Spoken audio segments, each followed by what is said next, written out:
Wakati mu kulonda balodi meeya wamu ne bakansala, Elias Lukwago nga ye meeya w'e Kampala naye nga y'omu ku bali mu lwokaano olwa ntebe ya loodi meeya asoose kwemulugunya ku nkola y'akakiiko k'ebyokulonda olw'ebikozesebwa ebimu bitwalibwa mu bifo ebikyamu so ng'ate ebimu bibadde tebiwera. Mu polling stations ezimu ze baleese enfu si zeezo eziteekeddwa okubeera ku polling stations ezo, n'okutandikira ddala ku polling station eyange wennondera wano mu Bulwa zone baleese material nga siiza wano era batugambye nti kati bakaleeta entuufu era okutonda kutandika butandisi. Ekyo kyeyolese mu polling stations endala nnyingi.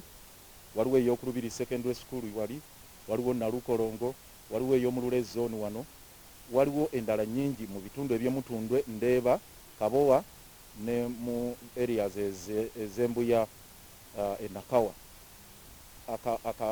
Obukonge nga buliko bifaananyi bya candidate ate owa mu kitundu ekirala eMutundwe nga talondera nga si wano tebamulonda wano ne wano era owange mu Bulwa embeera y'emu bw'etyo. Ono era naye ayogedde ku muwendo gw'abalonzi okubeera omutono, naddala kyagambye nti kivudde ku bantu okufuuka abakoowu. Kyagambye nti kino kiva ku bantu okujja obwesige mu kakiiko k'ebyokulonda.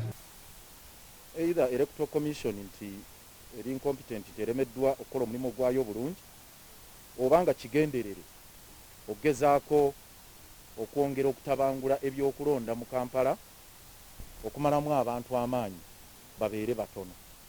Kubanga we twogerera kati abazze okulonda batono ddala, abantu tebajjumbidde nnyo okulonda kuno olw'ensonga nti bakoowu balonze emirundi mingi nga bye balonda bikyusibwa, bye balonda tebiraga nti muntu mutuufu gwe balonze, ate era ne balonda ebintu bingi emirundi mingi nga balabibwa nti ebyokulonda byabwe ebivaamu nga tebirina makulu, naddala ku byobwa pulezidenti nga buno obwabaddewo nga balonze ova kwemingire nga bagamba mwami Yoweri Museveni agende, naye era ne bibeera nga tebyavuddemu nnyo makulu, n'okuba nti omuntu gwe basinze okulonda mu kibuga Kampala yabadde Honorable Kyagulanyi ne bakwata ne bamusibira ewakaawe. Oluvannyuma agenze waalondera wakati mu mizira gy'abalonzi ko n'essanyu. Ono alondedde Wakaliga okumpi n'ewakaawe era atambuza bigere okutuuka wabadde alina okulondera.